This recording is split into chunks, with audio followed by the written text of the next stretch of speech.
എല്ലാ വീടുകളിലും ഉണ്ടോ എന്നൊരു ചോദ്യം പലരും ചോദിക്കുന്നതിന് മറുപടിയായിട്ട് ചന്ദ്രൻ ഒന്നേ ഉള്ളൂ. പക്ഷെ നമ്മൾ പല പാത്രങ്ങളിൽ പല കുടങ്ങളിൽ വെള്ളം എടുത്തു വെച്ച് കഴിഞ്ഞാൽ ഈ ചന്ദ്രന്റെ നിഴല് എല്ലാത്തിലും പതിക്കുമ്പോൾ എല്ലായിടത്തും ഒരേപോലെ പ്രകാശിക്കുന്ന ഒരുപോലെ കാണുന്ന പോലെ തന്നെയാണ് വാസ്തുപുരുഷന്റെ സാന്നിധ്യം നമ്മുടെ എല്ലാ ഭൂമിയിലും നമ്മൾ വാങ്ങിക്കുന്ന ഭൂമിയുടെ അളവിനകത്ത് ഒരു വാസ്തുപുരുഷ മണ്ഡലം പ്രത്യക്ഷപ്പെടുന്നു. ഈ വാസ്തുപുരുഷ മണ്ഡലം പരിഗണിക്കുന്നു. ഈ 4 ദിക്കുകൾ ചിലപ്പോ ചെറിയ രീതിയിൽ ഭൂമിയുടെ അഡ്ജസ്റ്റ്മെന്റിൽ ഈ പദയോനിപ്പെടുത്തുമ്പോ തിരിവ് വരികയോ എന്തെങ്കിലും ചെയ്തു കഴിഞ്ഞാൽ ചെറിയ തിരിവ് 15% വരെയുള്ള തിരിവിനൊന്നും യാതൊരു കുഴപ്പമില്ല. ഒരല്പം ചരിഞ്ഞു പോയത് കൊണ്ടും നമുക്ക് ഈ വക നമ്മൾ പറഞ്ഞ വീതികൾ മാറ്റങ്ങളൊന്നും വരില്ല. ഇങ്ങനെ വന്നു കഴിഞ്ഞാൽ തന്നെയും അതിന് ചെറിയ മനുഷ്യനും മറ്റു മൃഗങ്ങളും ജീവജാലങ്ങളും ജീവനില്ലാത്തതുമായ വസ്തുക്കൾ ഒന്നിച്ച് ജീവിക്കുന്ന ഇടത്താണ് നമ്മളൊരു വീട് കെട്ടി ഈ വാസ്തുപുരുഷ മണ്ഡലം സങ്കല്പിച്ച് അതിന് വേണ്ടുന്നതായ എല്ലാവിധ എനർജികളും. നവതാരം ചാനലിന്റെ വാസ്തു എപ്പിസോഡിലേക്ക് സ്വാഗതം. പ്രിയപ്പെട്ട ശ്രോതാക്കളെ, ആധുനിക കാലഘട്ടത്തില് വാസ്തു മണ്ഡലത്തിനും വാസ്തുപുരുഷനും എന്ത് പ്രസക്തി എന്ന് ചോദിക്കുന്ന ഒരു തലമുറ പലയിടങ്ങളിൽ കാണുന്നുണ്ട്. ഈ ഭൂമിയിൽ വാസ്തുപുരുഷന്റെ പ്രസക്തിയെ കുറിച്ച് പറയുകയാണെങ്കിൽ ഒത്തിരി കാര്യങ്ങൾ പറയാനുണ്ട്. ദേവാസുര യുദ്ധത്തിന് മുമ്പ് മഹാദേവൻ അന്ധകാസുരനുമായിട്ടുള്ള യുദ്ധത്തിൽ അന്ധകാസുരനെ വധിച്ച് ഭയങ്കര യുദ്ധം കഴിഞ്ഞ് അന്ധകാസുരനെ വധിച്ച മഹാദേവൻ വളരെ ക്ഷീണിതനായിട്ടിരുന്നപ്പോൾ അദ്ദേഹത്തിന്റെ വിയർപ്പ് കണികൾ തുടച്ചു കളഞ്ഞതിൽ നിന്ന് ഉദ്ഭവിച്ച ഒരു ഭീകരമായ ഒരു വല്ലാത്ത രൂപം, ഒരു രാക്ഷസ രൂപത്തെയാണ് വാസ്തുപുരുഷനായിട്ട് പറയുന്നത്. ഈ വാസ്തുപുരുഷൻ ലോകത്തിലുള്ള എല്ലാ ജീവജാലങ്ങളെയും ഭക്ഷിക്കുവാൻ തുടങ്ങി. ഭക്ഷണം ഭയങ്കര വിശപ്പ് മൂത്ത് ഭയങ്കര ഭക്ഷണത്തിൽ സകലതും തിന്നു തീർക്കും എന്നുള്ള ഭയത്താല് ദേവന്മാരും അസുരന്മാരും എല്ലാവരും കൂടി മഹാദേവന്റെ അടുക്കല് അഭയം പ്രാപിച്ചു. അങ്ങനെ മഹാദേവൻ വാസ്തുപുരുഷന് കീഴ്പ്പെടുത്തി. വാസ്തുപുരുഷനെ തള്ളി വടക്ക് കിഴക്ക് തലയും തെക്ക് പടിഞ്ഞാറ് കാലുമായിട്ട് ഭൂമിയിലേക്ക് ആ ദ്വന്ദ്വയുദ്ധത്തിൽ പതിച്ചു കഴിയുകയും വാസ്തുപുരുഷനോ കൊടുത്ത വാക്കനുസരിച്ച് ഭൂമിയിലെ നിർമ്മിതിക്ക് മുൻപ് എല്ലാ നിർമ്മിതികൾ നടത്തുമ്പോഴും വാസ്തുപുരുഷന്റെ സ്ഥാനങ്ങളെല്ലാം നോക്കി വാസ്തുപുരുഷന് വേണ്ടുന്നതെല്ലാ പൂജകളും ഭക്ഷണങ്ങളും ഒക്കെ നൽകിയതിനു ശേഷമായിരിക്കാം ഒരു നിർമ്മിതി നടത്തുന്നതെന്നും അവിടെ താമസിക്കുന്ന ജനങ്ങൾ വിശേഷ ദിവസങ്ങളിൽ അല്ലെങ്കിൽ ഏതെങ്കിലും പ്രധാനപ്പെട്ട ദിവസങ്ങളിൽ വാസ്തുപുരുഷന് വേണ്ടിയിട്ട് കൊടുക്കുന്ന നിവേദ്യം, അത് നമ്മൾ കഴിക്കുന്ന ഭക്ഷണം എന്തെങ്കിലും കൊടുക്കാമെന്നും സങ്കല്പിച്ചിട്ടാണ് വാസ്തുപുരുഷനെ മഹാദേവൻ ഭൂമിയിൽ ശാന്തനാക്കി അടക്കി ഒതുക്കുന്നത്. ഈ വാസ്തുപുരുഷന്റെ 14 മർമ്മങ്ങളിൽ ദേവന്മാരെല്ലാവരും കയറി കൂടി ഇരുന്നാണ് വാസ്തുപുരുഷനെ ഒതുക്കിയത്. അങ്ങനെ വാസ്തുപുരുഷന്റെ പല മർമ്മങ്ങളും നമ്മൾ കണ്ടുപിടിച്ച് എന്നിട്ട് 64 ഖണ്ഡങ്ങളാക്കി തിരിച്ച് ആ ഭൂമിയിലെ ഖണ്ഡങ്ങളിൽ ഈ മർമ്മങ്ങൾക്ക് മർമ്മപീഠ വരാത്ത രീതിയിൽ നിർമ്മിതി വരുത്തി ആ നിർമ്മിതിയിൽ ഉത്തമമായ രീതിയിലുള്ള എല്ലാ കാര്യങ്ങളും ചെയ്തതിന് ശേഷം വാസ്തുപുരുഷന് വേണ്ടുന്നതായ പൂജകളെല്ലാം ചെയ്ത് വാസ്തുബലി വാസ്തുപുരുഷ കർമ്മങ്ങളെല്ലാം ചെയ്ത് ഗണപതി ഓംഭവസം അങ്ങനെയെല്ലാം ചെയ്തിട്ടാണ് നമ്മൾ സാധാരണഗതിയിൽ പാല് കാച്ചി താമസിക്കുന്ന ഒരു പതിവ്. ഇത് വാസ്തുപുരുഷന് കൊടുത്തത് നമ്മളൊരു പൂജ അല്ലെങ്കിൽ വാസ്തുബലി തന്നെ വേണമെന്നില്ല. ആ വീട്ടില് അതിൻ്റെതായ യുക്തമായിട്ടുള്ള പൂജകളൊക്കെ ചെയ്താണ് നമ്മൾ ചെയ്യേണ്ടത്. ഈ വാസ്തുപുരുഷൻ എല്ലാ വീടുകളിലും ഉണ്ടോ എന്നൊരു ചോദ്യം പലരും ചോദിക്കുന്നതിന് മറുപടിയായിട്ട് ചന്ദ്രൻ ഒന്നേ ഉള്ളൂ.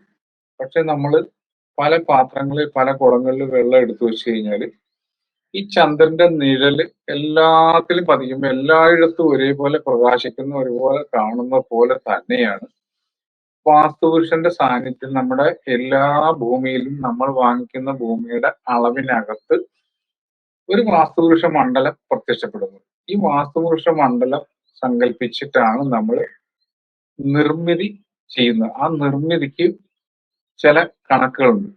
അതിൽ പ്രധാനമായിട്ട് നമ്മൾ ചെയ്യുന്ന ദീർഘചതുരത്തിൽ അല്ലെങ്കിൽ സമചതുരത്തിലാക്കിയ ഭൂമിയിൽ 64 ഖണ്ഡങ്ങൾ ആയിട്ട് ഇത് ചെയ്തിട്ട് ഏറ്റവും നടുക്ക് ബ്രഹ്മഖണ്ഡം, പിന്നെ ഗണേശവീതി, അഗ്നിവീതി, ജലവീതി, നാഗവീതി, യമവീതി, കുബേരവീതി, ദേവവീതി, ലാസ്റ്റ് നമ്മുടെ ആ വീടിന് ചുറ്റും പിശാചവീതി എന്ന് പറയുന്ന ഒരു സംഭവമുണ്ട്. ഈ വീതികളെല്ലാം അതിൽ പിശാചവീതി നമ്മൾ പണ്ട് വാസ്തുവിൽ പറഞ്ഞ സംഭവമാണ്. ഇന്ന് പഞ്ചായത്ത് റൂൾസിൽ പറയുന്ന ചുറ്റോട് ചുറ്റും മറ്റു വീടുകൾ അതിരുമായിട്ട് 1 മീറ്റർ ഗ്യാപ്പ് ഇടണം, അല്ലെങ്കിൽ റോഡിൽ നിന്ന് 3 മീറ്റർ ഇടണം, അത് ഫ്രണ്ടാണ്. ഇതെല്ലാം നമ്മൾ വാസ്തുപുരുഷനെ കുറിച്ച് വാസ്തുപുരുഷന്റെ സങ്കല്പത്തിൽ ഉണ്ടാക്കിയെടുത്ത പുസ്തകങ്ങളിൽ മയമതം, ഭാസ്കരീയം, അത് കഴിഞ്ഞ് മനുഷ്യാലയ ചന്ദ്രിക, അതിന് ഒത്തിരി ഒത്തിരി പുസ്തകങ്ങൾ ഇറങ്ങിയതിലൊക്കെ ഈ കൺസെപ്റ്റ് വെച്ചിട്ടാണ് പണ്ട് കാലങ്ങളിൽ നമ്മുടെ 18 ആചാര്യന്മാർ നമുക്ക് ഈ ഗ്രന്ഥങ്ങളെല്ലാം എഴുതുന്നത്. അതായത് ഭ്രഗത്രൈ വസിഷ്ഠ വിശ്വകർമാമയസ്ത നാരദോ നഗ്നശൈവ വിശാലാക്ഷ പുരന്തര ബ്രഹ്മകുമാരോ നന്ദീശ ശൗനഗോഗർഗേവജ വാസുദേവോ അനിരുദ്ധശ തഥാ ശുക്ര ബൃഹസ്പതി അഷ്ടാദശൈക വ്യാഖ്യാത വാസ്തുശാസ്ത്രോപദേശക. ഇങ്ങനെ 18 ആചാര്യന്മാര് നമുക്ക് ഉപദേശിച്ചു തന്ന മഹത്തായ ഒരു ശാസ്ത്രശാഖയാണ് വാസ്തുശാസ്ത്രം. ഇത് കേവലം വെറും കുറ്റിയും അതിന്റെ ഒരു കോലും കുറ്റിക്കാരൻ അല്ലെങ്കിൽ അങ്ങനത്തതല്ല. നമ്മൾ ഒരു വാസ്തുപുരുഷ മണ്ഡലം ഉണ്ടാക്കിയെടുത്ത് അതിനകത്തെ സമൃദ്ധിയോടുകൂടി ജീവിക്കാൻ വേണ്ട തക്കതായ അളവുകൾ നമുക്കൊരു വീട്ടിൽ എന്തെല്ലാം നമുക്ക് എക്കാലത്തേക്കും വേണ്ട ആയുരാരോഗ്യ സമ്പൽ സമൃദ്ധിയോടുകൂടി ജീവിക്കാൻ ജലം, വായു, അഗ്നി ഇതെല്ലാം യഥേഷ്ടം കിട്ടുന്ന രീതിയിലാണ് നിർമ്മിതി നടത്തുന്നത്. അതിനാവശ്യമായ കണക്കുകൾ എല്ലാം നമ്മൾ ചിട്ടപ്പെടുത്തി വെച്ചിട്ടുണ്ട്. ഇതിൽ കണക്കുകൾ മാത്രം എടുത്തു കഴിഞ്ഞാൽ തന്നെ നമുക്ക് ഒത്തിരി കാര്യങ്ങൾ പറയാനുണ്ട്. ഇതിൽ വസന്തി പ്രാണ്യത്രയ ഇത് വാസ്തു ജീവനിലുള്ളതും ജീവനില്ലാത്തതുമായ മനുഷ്യനും മറ്റു മൃഗങ്ങളും ജീവജാലങ്ങളും ജീവനില്ലാത്തതുമായ വസ്തുക്കൾ ഒന്നിച്ച് ജീവിക്കുന്ന ഇടത്താണ് നമ്മളൊരു വീട് കെട്ടി ഈ വാസ്തുപുരുഷ മണ്ഡലം സങ്കല്പിച്ച് അതിന് വേണ്ടുന്നതായ എല്ലാവിധ എനർജികളും നമ്മൾ ബാലൻസ് ചെയ്യിച്ചിട്ട് വീട്ടിൽ താമസമാക്കുന്നു. അങ്ങനെയുള്ള വീടുകളിൽ താമസിക്കുന്ന ആൾക്കാർ എക്കാലത്തും വളരെ നേട്ടങ്ങളോടുകൂടിയും കുബേരതുല്യരായും ജീവിക്കും. അവർക്കുണ്ടാകുന്ന ആ വീട്ടിലുണ്ടാകുന്ന കുട്ടികൾ യാതൊരു തടസ്സങ്ങളും ഇല്ലാതെ കുട്ടികളുണ്ടാകുകയും ആ കുട്ടികളെല്ലാം വിദ്യാസമ്പന്നരായിട്ട് മാറുകയും അവർ മറ്റു തലമുറയ്ക്ക് അടുത്ത് വരുന്ന തലമുറയിലേക്ക് വേണ്ട അറിവുകൾ പകർന്നു കൊടുക്കാനുള്ള ഒരു ജനതതിയെ വാർത്തെടുക്കാനായിട്ട് നമുക്ക് ഈ ഭവനങ്ങളിൽ താമസിക്കുന്നവരെ കൊണ്ട് സാധിക്കും. ഇവർക്ക് ജീവിത ചെലവുകൾ ബാലൻസ് ചെയ്ത് പോകാൻ പറ്റും. ജീവിതത്തിലെ അടിക്കടി ഉണ്ടാകുന്ന ദുരന്തങ്ങളും ദുരിതങ്ങളും ഉണ്ടാകാതിരിക്കാൻ വേണ്ടുന്നതായ ഹിന്റുകൾ, അതായത് സൂചനകൾ ഇവർക്ക് ഈ വീട്ടിൽ താമസിക്കുന്നവർക്ക് കിട്ടും. അവർക്ക് എന്ത് പറഞ്ഞാൽ ദൈവത്തിന്റെ ഒരു കടാക്ഷം ഉണ്ടാവും.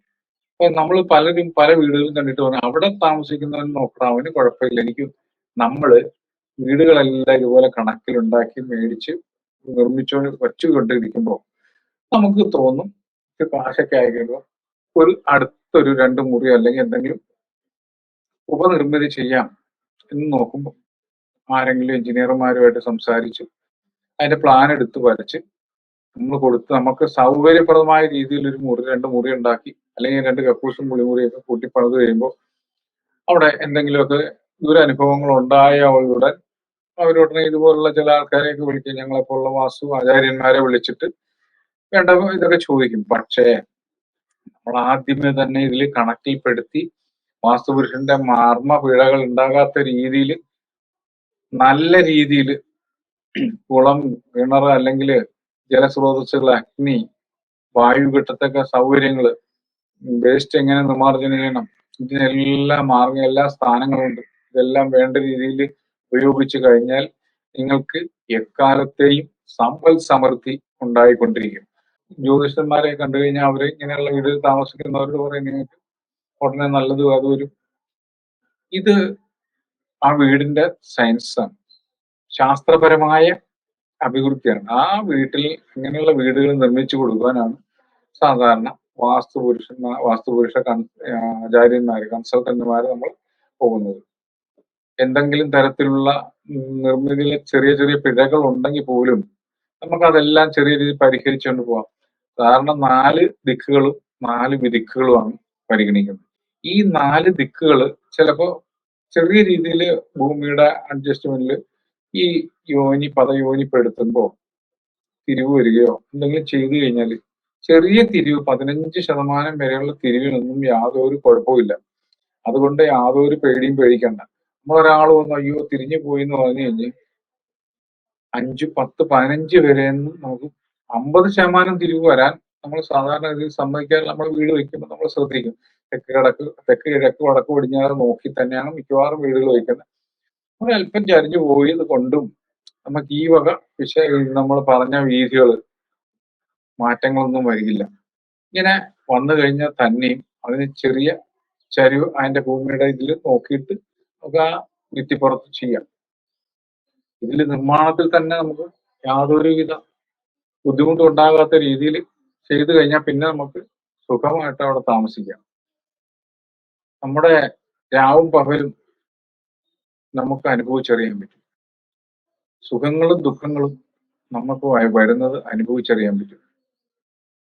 വാസ്തുവിന്റെ ക്രിയേഷനിൽ വരുന്ന സുഖങ്ങൾ അല്ലെങ്കിൽ തെറ്റുകൾ, ഈ സുഖങ്ങളും തെറ്റുകളും നമുക്കത് അനുഭവിച്ചു കഴിഞ്ഞാൽ അത് വളരെ വലുതായിരിക്കും. സുഖങ്ങളും വളരെ നല്ലതായിരിക്കും, ദുഃഖങ്ങൾ വന്നാൽ അതും വലിയ പ്രശ്നങ്ങളായിരിക്കും. ഇതൊന്നും ഉണ്ടാകാതിരിക്കുന്നതിന് വേണ്ടി നമ്മളൊരു പ്ലാൻ എടുത്തു കഴിഞ്ഞാൽ അത് ആദ്യമേ തന്നെ ശ്രദ്ധയോടുകൂടി കൺസൾട്ട് ചെയ്തു കഴിഞ്ഞാൽ എക്കാലത്തും സമൃദ്ധിയോടുകൂടി നമുക്ക് മുന്നോട്ട് പോകാം എന്നാണ് എനിക്ക് അഭ്യർത്ഥിക്കാനുള്ളത്. വേണ്ട രീതിയിലുള്ള എല്ലാവിധ പരിശോധനകളും നടത്തി നിങ്ങൾ നിർമ്മിതി നടത്തുക. നന്ദി, നമസ്കാരം. സമ്പൂർണ്ണ ജാതകം, പ്രശ്നപരിഹാരങ്ങളോടുകൂടിയ സമ്പൂർണ്ണ ജാതകം നിങ്ങളുടെ കൈകളിൽ ലഭിക്കുന്നതിന് താഴെ കാണുന്ന നമ്പറിൽ ബന്ധപ്പെടുക. ജ്യോതിഷവുമായി ബന്ധപ്പെട്ട എല്ലാ വിശേഷങ്ങളും അറിയുന്നതിന് നവഭാരത് ജ്യോതിഷം ചാനൽ സബ്സ്ക്രൈബ് ചെയ്യുക.